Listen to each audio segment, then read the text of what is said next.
Hello, and welcome to this recorded talk and meditation.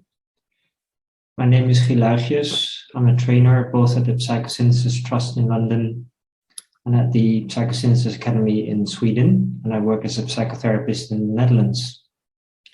And I appreciate you taking the time to reflect on some thoughts with me before we start a formal meditation. So I'd like to invite you to explore together the space between time and depth. In May 2022, I had the honor to guide a peace meditation of the European Psychosynthesis Association. The war in Ukraine has triggered a lot of people and filling them with worry, disgust, pain, or other emotions and feelings. And there's a weekly peace meditation that can be joined by everyone. And I wanted to support this initiative, and I felt compelled to widen the scope at the same time, as the way we respond to the situation testifies of our capacity to generate a lot of will on the one hand, and as it seems from a psychosynthesis perspective, we also could be curious about the balance with love. So let me state my position first. As I was born and raised in a Western European country, this influences my worldview that I would refer to as Eurocentric. I identify as white, as male, and I have the privilege of having had a higher university education. So what I'm sharing today with you is not the truth, but one of the many thinkable perspectives on the current situation we live in.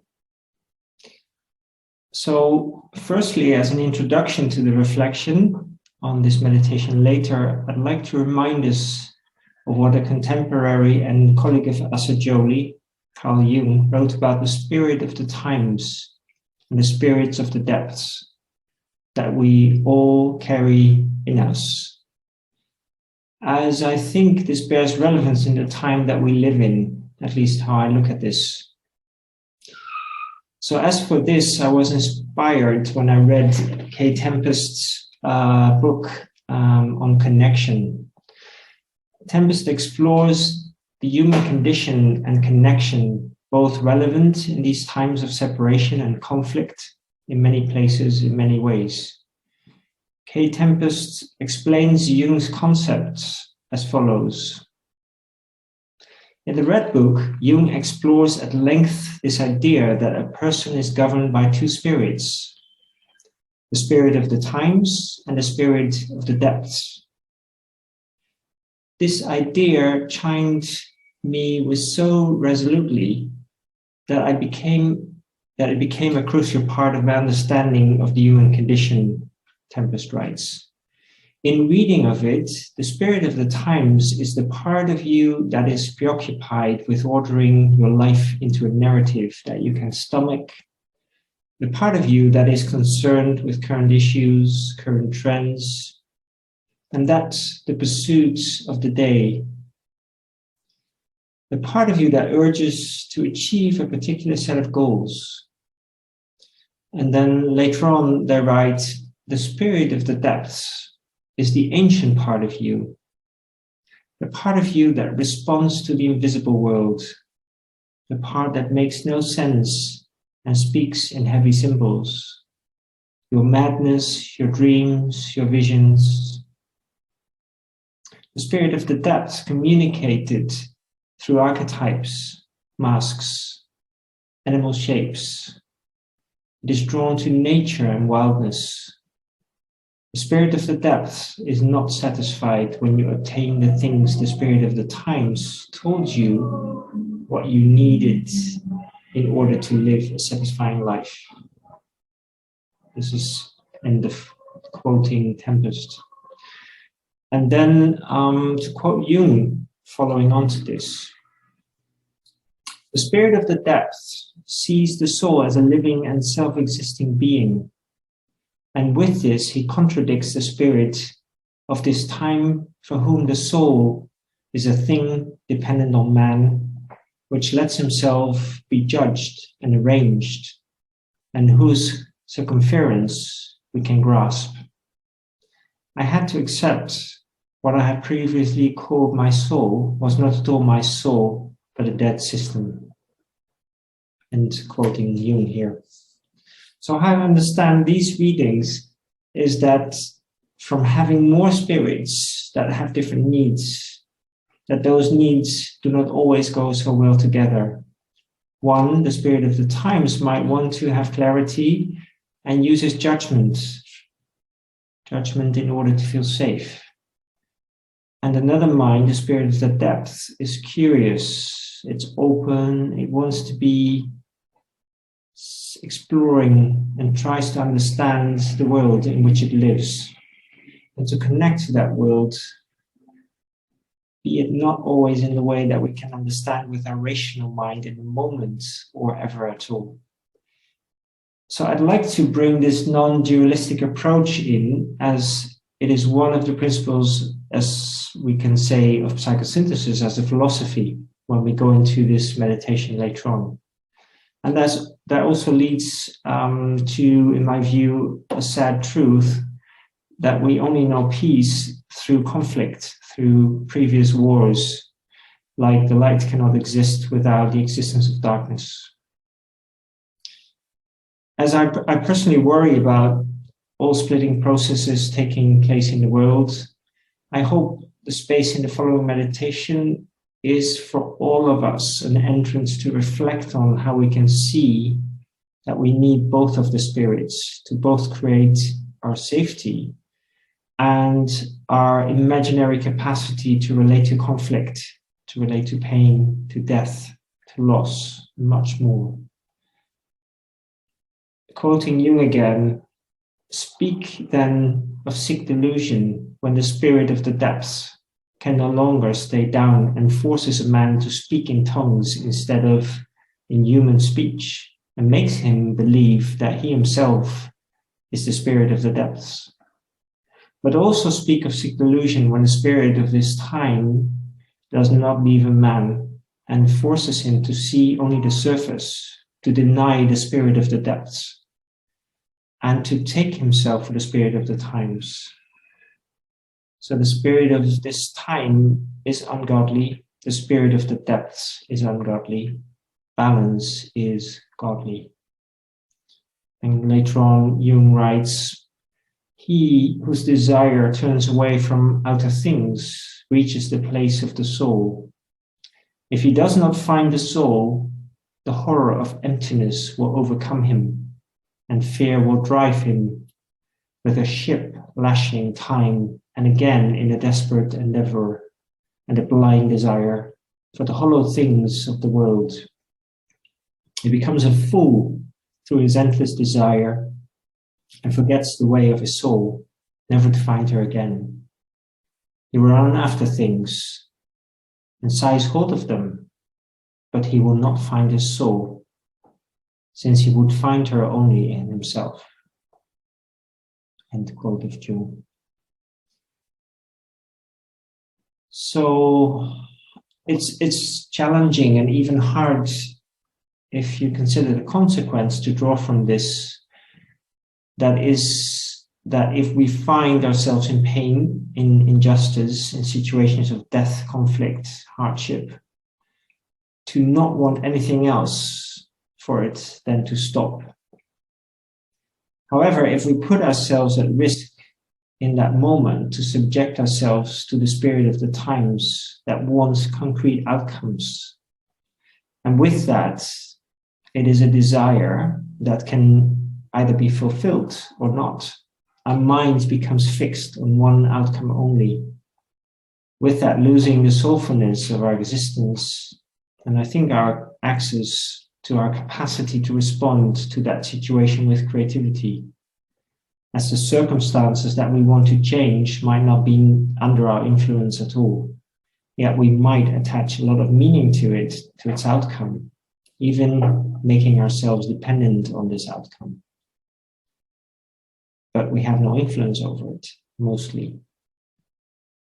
So for our ability to be open, and I think with that to have access to our creativity, vulnerability is a helpful quality. And for us, humans, being mammals, to allow ourselves to be vulnerable, we need to feel safe, experience an inner peace. We need to be in homeostasis. This openness allows us to access both our spirits and to have choice and to be able to balance between the two. And judging, I would say, as a quality of the spirit of the times, even when we judge in situations that seem to be so clearly wrong, as a risk of reducing our capacity to observe, to reflect, to take different realities into our perception. And in or after that moment of judging, what would it be like if we could bring in curiosity to ourselves and ask, what might I have been afraid of? What was unclear to me or even unsettling me that I had to judge? As some say, the nature of man is dualistic, so we want to judge. And even if that's true, we might want to practice mindfulness and use our awareness to always keep our perception as open as possible for what we do not know yet, to inquire into for what we took for true and real, for what we held on to understand the world around us. And sometimes, sooner or later, we might find out about different truths and different realities from different perspectives. So they might not match the impressions we held on to until then. So there is a tension here. We need to feel safe to be able to be vulnerable and to limit, to have space for this attitude of inquiry. So if you're more interested to read more about the two spirits, you can also look into Jung McGilchrist's approach to this and read some of his last work, or a little bit more accessible. You could watch some interviews with him online as he tries to connect the left and the right hemisphere in our brain that function differently. So to come back to our openness, so for our openness, it helps if we take care of ourselves, if we take care of our bodies and our emotions and feelings, because then there is a bigger chance we can feel safe. And if we feel safe and experience our inner peace, we are more open for connections with ourselves, with others, with nature, even with our planet. And very important to be able to be in connection with those in need, in distress, who in that moment do not have access to their inner peace. We can be the co-regulator of the other through our presence, which is a core principle of psychotherapy where, at least for some time, the therapist supports the client to regulate themselves until the client acquires the capacity to self-regulate. So I ask myself the question, what can we do? And one thing in these times, these challenging times, and one thing is to nurture our awareness and give ourselves time to step back, to reflect, to contemplate. Perhaps during a walk in the park, in a forest, alongside a river. Switch off the phone and really feel the soil, the ground under your feet. Another part of reflection is taking the time to sit with oneself and reflect, and perhaps take some notes on which there will be a short piece that will be available separately on the website of the Trust. And I'd like to end this reflection with a fairly known quote, and that is, God, give me the grace to accept with serenity the things that cannot be changed, courage to change the things which should be changed, and the wisdom to distinguish the one from the other.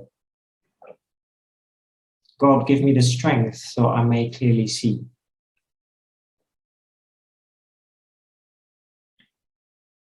So you can either choose to pause this recording and just have some moments of reflection, perhaps stare out of the window for a bit before you choose to move on to the meditation. If you decide to be in this more formal meditation, Then let's move on to this part now. Before we do that, make a choice to really engage. Are you willfully choosing to participate? And as you've started this recording, you probably have. And it sometimes is interesting to look at what happens if you reaffirm your choice. Yes, I have a choice. I choose to be here and to participate. And know that if you feel uncomfortable at any moment, perhaps experience an overwhelm throughout this meditation, you can just pause the recording. You can come out of the meditation and orient yourself there where you are now. Take a few breaths, have a bit of water, and have a look again if you want to re-engage and continue the meditation, to really choose willfully again. So first take some moments to orient yourself in your room consciously, however familiar the room is that you're sitting in. Just look around and notice perhaps details that normally you would not spend so much attention to.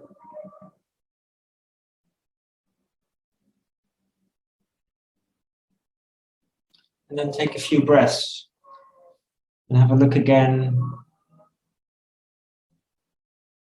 how you can make yourself comfortable. See if your body wants to stretch, move around, and then settle into your chair or in your cushion, on your couch, wherever you're sitting. Make yourself really comfortable. And let the gravity pull your shoulders down a little bit more. Let your feet rest a little bit heavier on the floor, or whatever position you're in right now. Just settle into the body more and more. You might even want to use your hands to bring more presence to your body. You could touch yourself with your hands by gently stroking your legs, your arms. You might even stroke your face, the rest of your head. Really feel the skin. Literally getting in touch with yourself. And if you feel comfortable, if that helps you, you can close your eyes. Or you can just gaze into nothing specifically, and setting yourself free of visual distractions. And then take 3 more longer breaths. You can count in 5 seconds in and then 6 seconds out. So the out breath is a little bit longer than the in breath.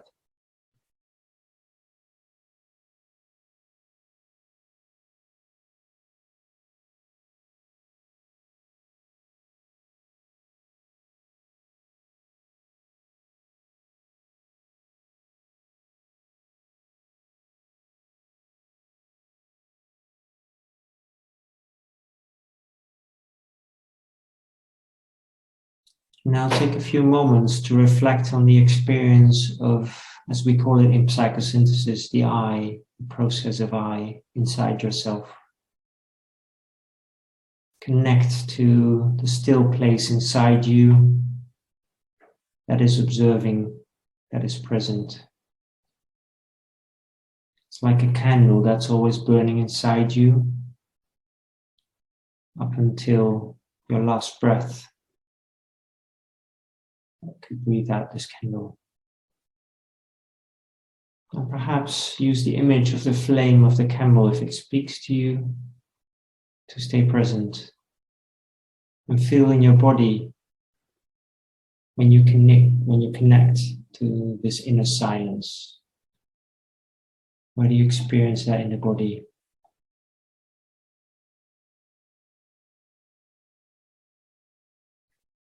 And there's a choice here, so if you wish, you can also choose an image or a memory of a moment in your life where you felt most safe.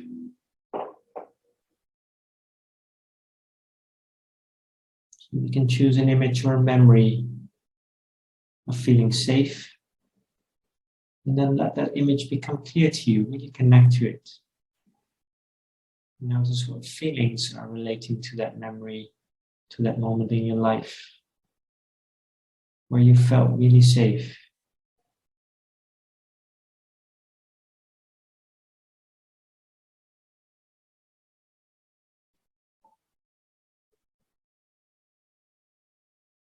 And then allow yourself to feel what it feels like to feel safe. And stay with that feeling for some breaths. Really experience it in your body if you have any experience, any sensation.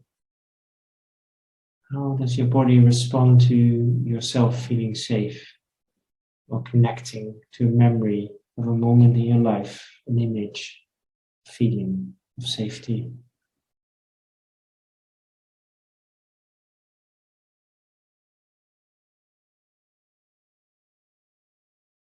And then imagine that with every in-breath you receive new air, new oxygen that feed the cells in your body.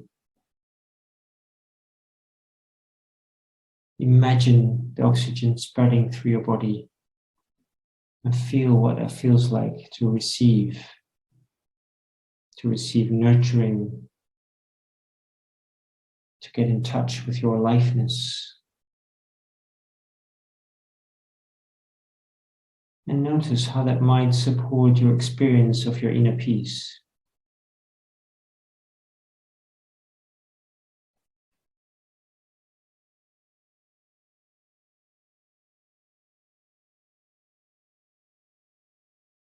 And then with the upcoming out-breaths, feel what you want to let go of. Perhaps something that does not support your inner peace. Could be many things. Could be an identification, certain thoughts, perhaps perceptions you hold on to, even though your inner peace is not supported by them.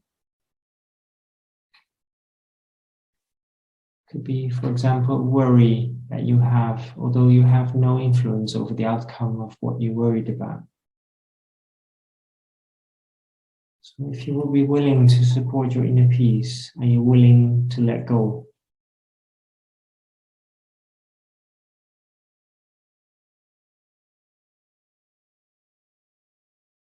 And at this point, notice that if you get in touch with any resistance inside yourself, perhaps you feel powerless or helpless, perhaps sadness comes up, frustration and anger when you reflect on this. Can you invite the resistance in? Can you allow that to be present without necessarily engaging with it too strongly? Just allowing yourself to let everything that is present for you right now just to be there. And to notice what happens if you do that.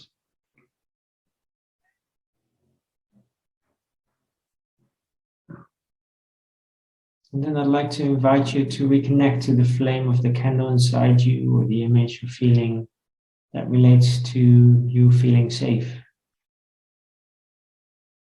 And invite in all imagination possible to connect to your inner peace as much as possible. And connect with that to your experience of feeling safe with your whole body. Because it really helps when we feel safe to be available to oneself and to others and to be in connection. And you might want to reflect just a little bit more on what do I need to feel safe. And trust that you know what you need to feel even more safe. And just allow whatever you need to emerge inside you. So you imagine that you can give this to yourself right now to feel even more safe. And then use your inner peace and you yourself feeling safe to engage with this peace meditation.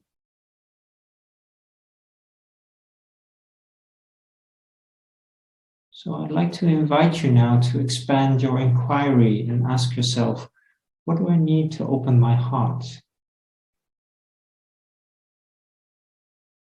What supports me to keep my heart open? What is your way of opening your heart and supporting you to do so? Notice how you can perhaps allow the flow of the heart energy to flow through you and to really make this into a visceral experience. Notice your bodily sensations. And some people might even experience an expansion outside of their bodies, outside of yourself.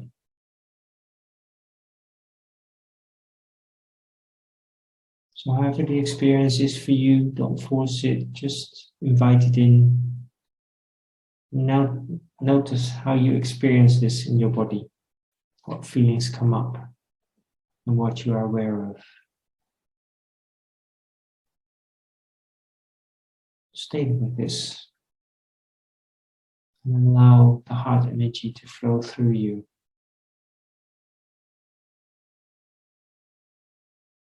And what if this heart energy is an endless resource, if only you allow yourself to connect to it? And let's imagine that this resource might be the same places where you came from, and perhaps one day you will be returning to as this life is over for you.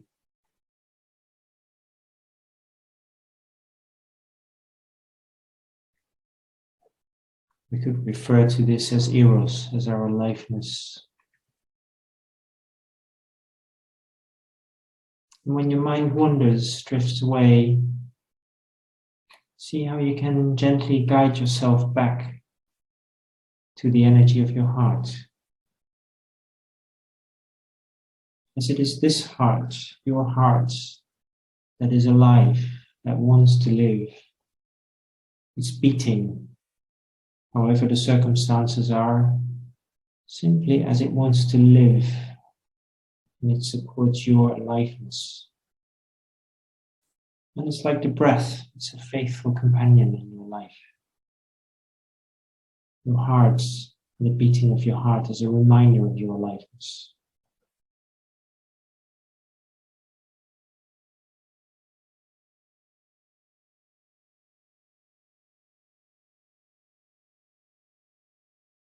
And talking about aliveness, you probably have witnessed in nature, when nature wakes up in spring, how the force of nature cannot be stopped. And nature comes back to life, whatever the circumstances in the world. It wants to live, it wants to grow, it wants to move on. And it invites in other parts of nature to engage with each other. Insects coming alive.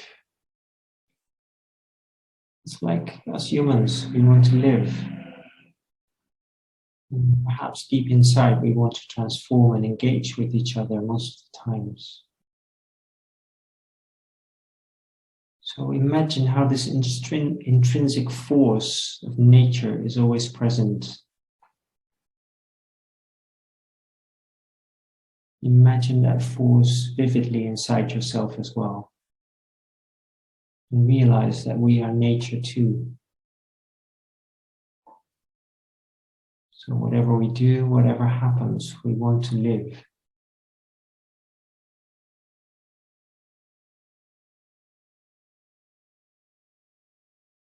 And then take some moments to make sure you're still connected to your body. And when you feel grounded enough in your body and connected to your heart,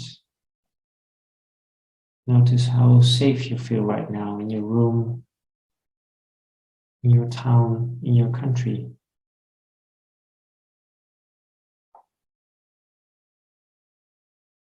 And hopefully you are in a place where you have privilege just by being born or now living in a part of the world with much privilege. in terms of being really safe, relatively free, not in or under the threat of conflict, of war, of hunger, of loss of your home or your work. Perhaps you can connect to a sense of gratitude of your current situation in life, those circumstances that support your safety.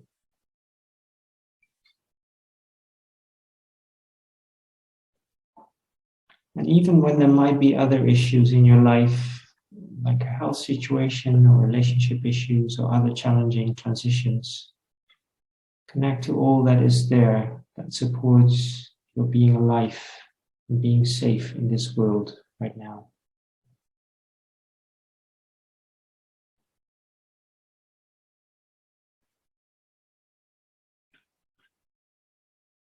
And if you notice you begin to feel less safe when your mind takes over, thinks of circumstances that make you feel less safe, and reconnect to the flame inside you, or your image, or your feelings that support your inner peace. You feeling safe. And reconnect to your heart and the energy of your heart radiating through and perhaps outside of your body.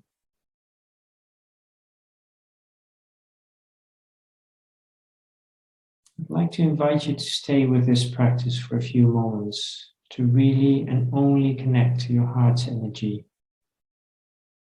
perhaps to your gratitude of you being alive and being safe, and allowing that energy to flow through you, and perhaps even outside of yourself.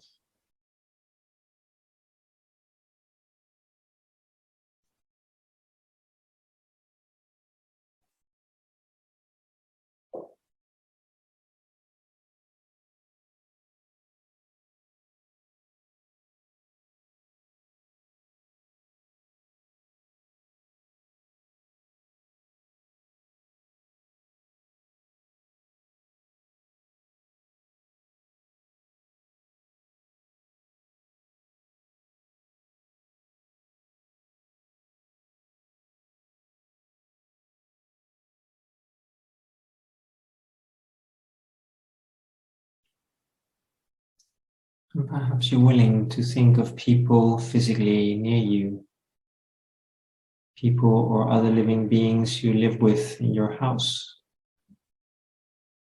And perhaps you want to send them the energy of your heart.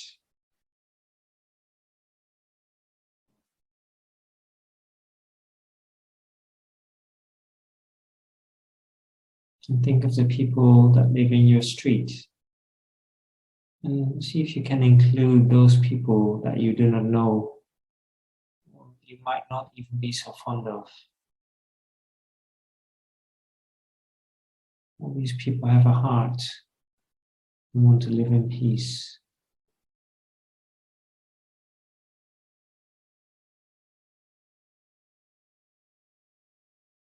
And if we imagine that the source of the energy of the heart has no limits, no limitations,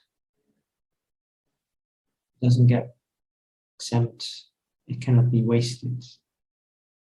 We can share this love, as everyone needs love, needs to feel connection, belonging, and safety. So what I'm inviting you in is to allow your energy of the heart to flow freely to all living beings near you.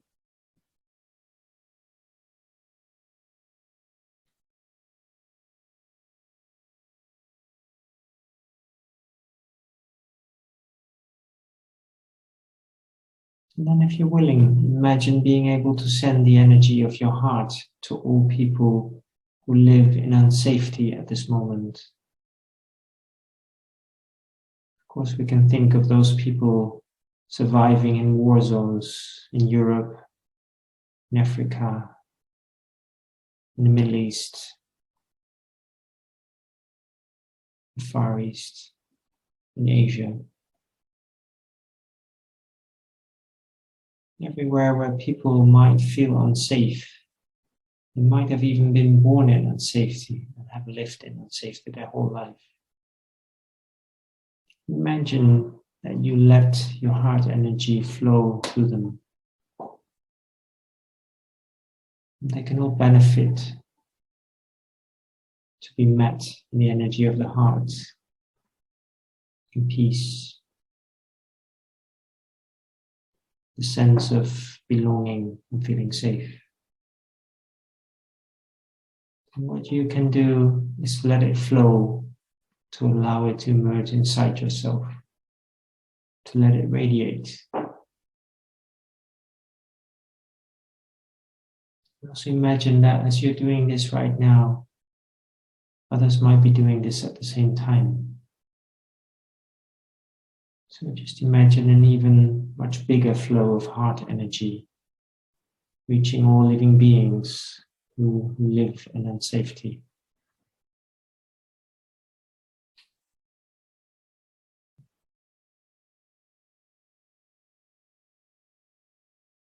And also think of situations where people live in unfree worlds, where there is no system of justice protecting vulnerable people in their human rights, where your gender, mostly as a woman, can be a threat. And also where someone's diverse gender identity and sexual or romantic interests might put their lives at risk even. So include everyone who is unfree to be themselves, to receive your heart energy that emerges from inside yourself, and that flows to all those people into the world where the heart energy is so needed.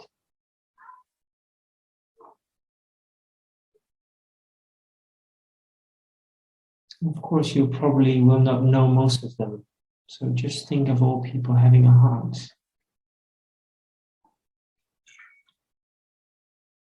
all longing to be loved, to feel safe, and to live in peace.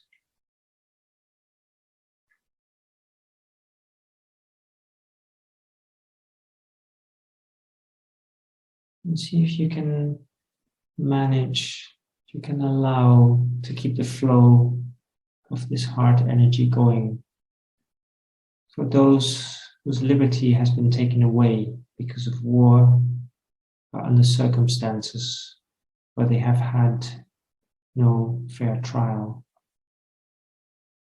People who are surviving in refugee camps, in prisons, labor camps, re-education centers, and who have no way to do justice to themselves. So let's see if the energy of our hearts can reach them too.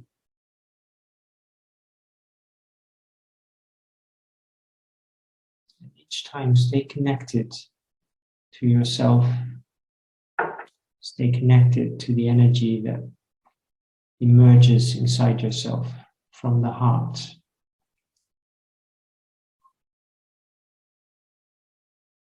From your place of safety.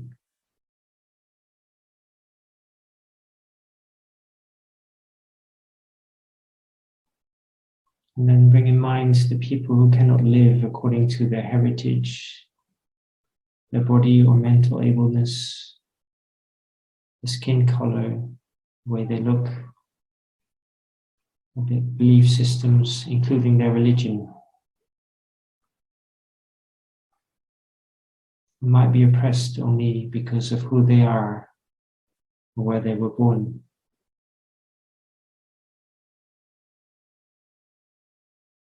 So can you allow the energy of your heart to flow to all those people we do not know, but we know they exist, and we know they live in unsafety and in hardship.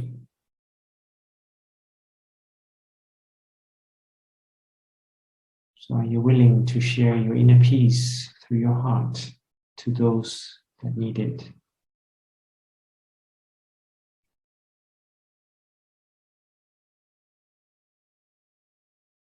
Let's stay with this process, this flowing of your energy for a few minutes in silence, moving back and forth, connecting to yourself, connecting to your heart energy, and allowing this energy to flow freely to all living beings that benefit from it, wherever they are, all living beings with a heart.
And gently notice how you are still connected to your body through your breathing.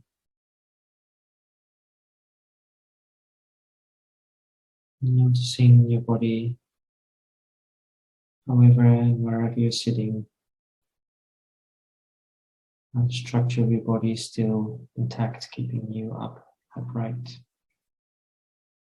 And bring your attention back to yourself. And just notice how your body is doing right now at the end of this meditation.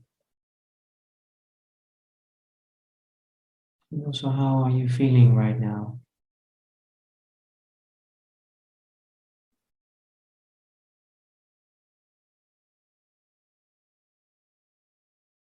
Perhaps consciously reconnect once more to your breath and to your heart. Once more.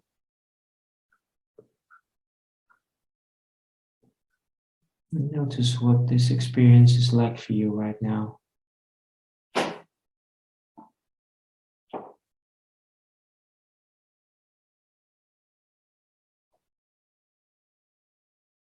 And gently bring your attention outside yourself again, back into the room where you're sitting.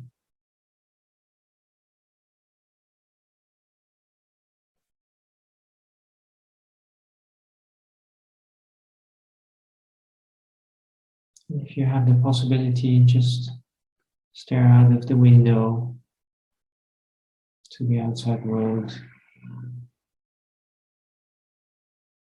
At least your attention away from the screen.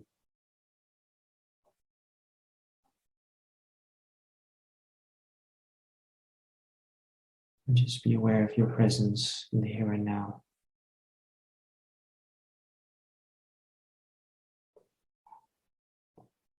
Thank you for joining me in this meditation, in this short talk before the meditation. I wish you well, and I wish peace for the world. Thank you.